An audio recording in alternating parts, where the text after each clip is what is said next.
Today, you really made some money. Today was a good day for you if you are a stock market investor. And I want to say congratulations because I'm probably talking to some black people who are feeling awfully rich right now. And so, what I want to do is I want to break down for you why your stocks are doing so well, why you made so much money, why the equity markets took off.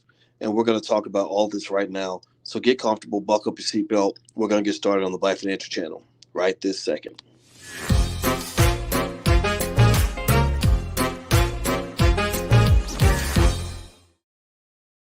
Hey, what's going on, guys? Welcome to the Black Financial Channel. This is theblackfinancialchannel.com. My name is Dr. Boyce Watkins.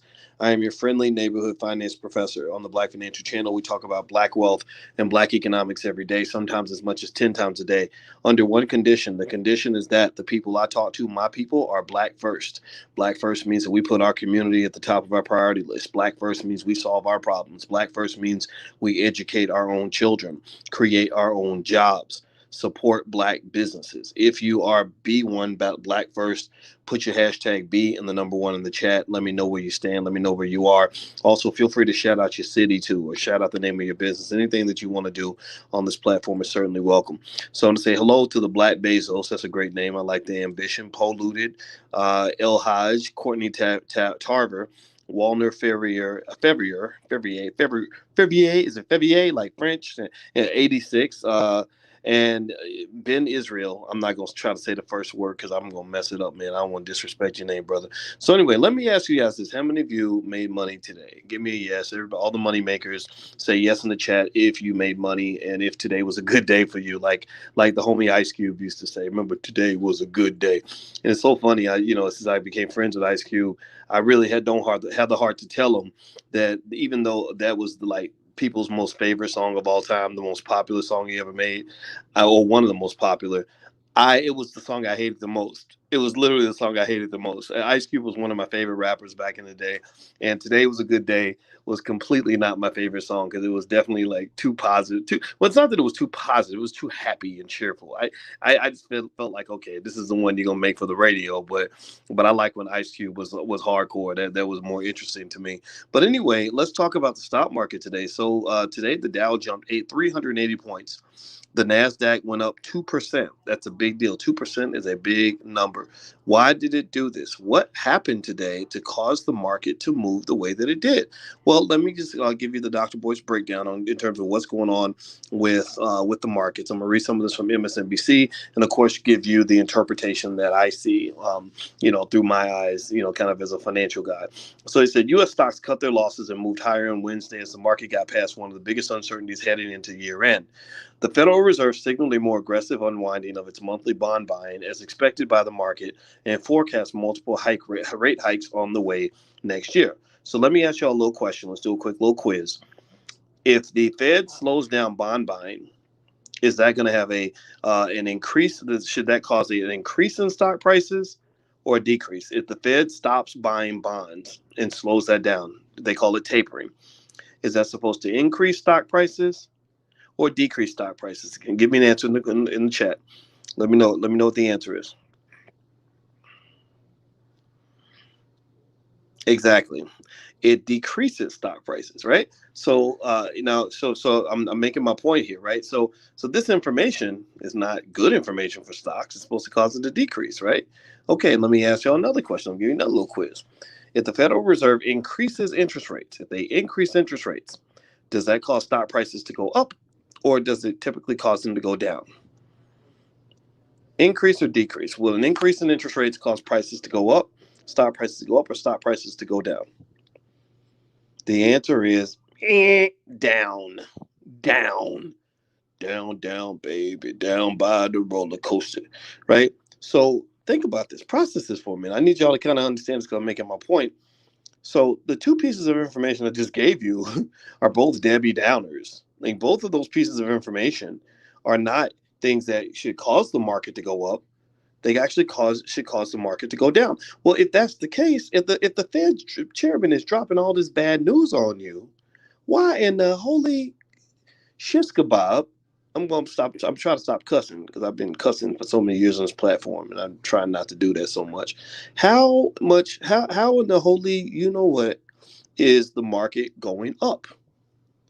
Well, let me explain something about expectations and let me tell you something about risk. The reason that stock prices went up, this is the Dr. Boyce speculation at this point based on the information I have, is because one, Black Bezos, you have it right. The price was already, this information was already factored in. People already knew that the Fed was going, the chairman was going to probably bring some bad news. They knew they were going to taper. They knew they were going to probably raise interest rates. The problem was they didn't know what it was going to look like. They didn't know how much he was going to, how fast he was going to taper, but the precise amounts. They didn't know how many rate hikes there would be. They didn't know exactly how he would respond. There was some probability that he might sit back there and continue to live in la la land and believe that this inflation is transitory, which he doesn't use the word transitory anymore. Transitory as in temporary. He does not use that term anymore. He said, I'm going to retire the word transitory, which has a lot of people saying, ha ha, I told you so. When inflation started up, there were the big debate, as I mentioned to you guys months ago several times, is that was whether or not this inflation was transitory or permanent. Well, he's kind of making the argument that it could become permanent and that we got to pull out some big guns to kind of deal with inflation. Before, the enemy was a lack of economic growth. Before, that was the war you were fighting, the war against the next Great Depression. Now that they've won that war, now they're fighting a different war. They're going beyond the war of the Great Depression. Now the different war is the war against inflation. So effectively, the reason that prices went up, in my view, is because once he lays down the pencil and actually says exactly what he's going to do, that allows everybody to kind of breathe a collective sigh of relief to let them know that, hey, this is something that is not, that it's not going to be something where we're going to ignore this. We see it, we're going to react to it.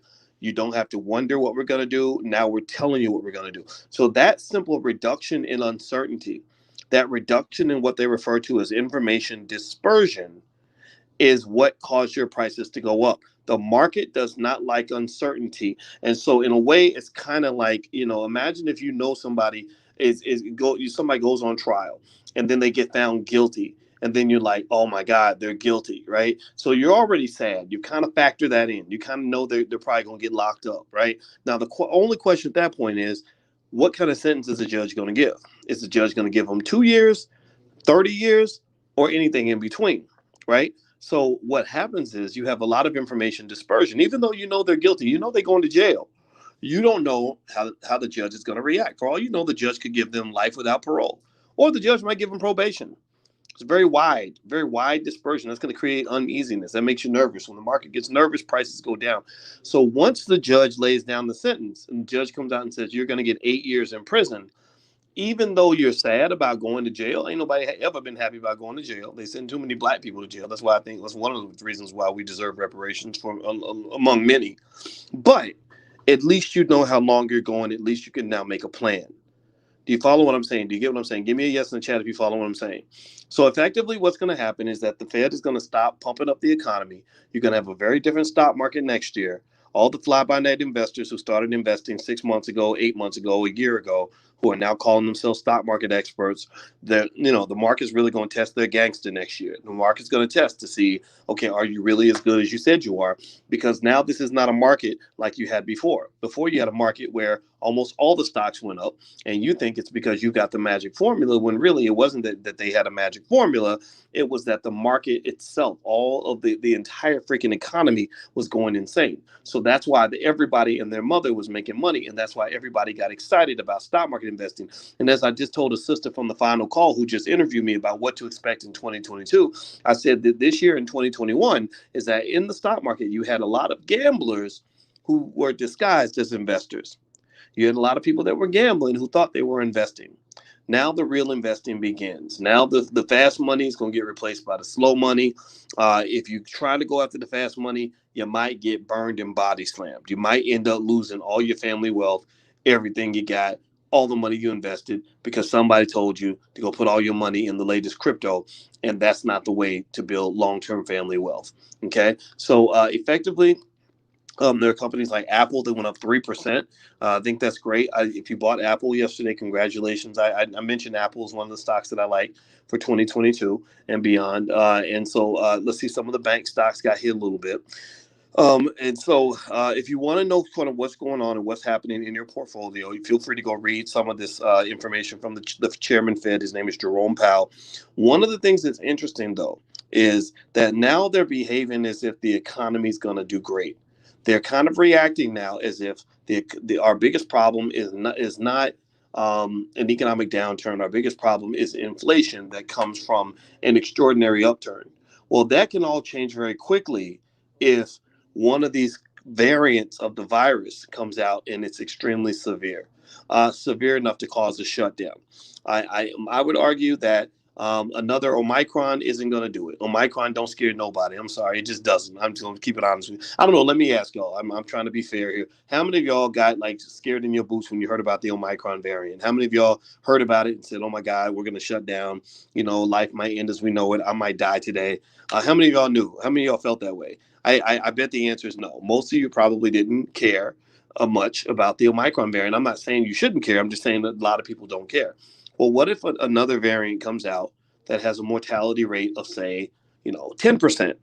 Right? Or that's much more lethal and spreads quickly and also kills a lot of people. Well, that could cause another shutdown, which at that point you're back at square one, which therefore puts your economy in dire trouble because I believe the Fed has run out of tools. They have continuously worked to inflate the dollar so much that they're devalued. They're really causing significant long-term problems in the American economic system because I personally believe that they overreacted a little bit. I like the fast action. I like the fact that they were so diligent in the beginning, but they were very sloppy when it came to the distribution of things like PPP loans. They were very sloppy in taking too long to do the tapering. They were very sloppy in making sure that everyone in the economy was protected. They did a couple things right, but they did a lot of things wrong. But then again, since when did politicians in America ever do anything right? So it's up to you to do right by you and do right by your family. And that's what I want to help you do. All right. So I'm going to get out of here, guys. Please hit the thumbs up button. Thumbs up, thumbs up, thumbs up. Share, subscribe. Also, if you want to join our stock market investing class and you want to get better at this stuff, I have a PhD. I've been teaching college students for 30 years. Feel free to go to boycewatkins.com. You get a free month in my class. And in fact, it doesn't cost you anything. And you can send me questions. You can email me your questions. I will answer them. I will research them. I will give you personalized reactions to all your questions in the class. So feel free to go sign up at boycewatkins.com. I'm out, guys. Have a good day. Love you. Stay black. Stay cool. Stay sexy. Talk to you later. Peace.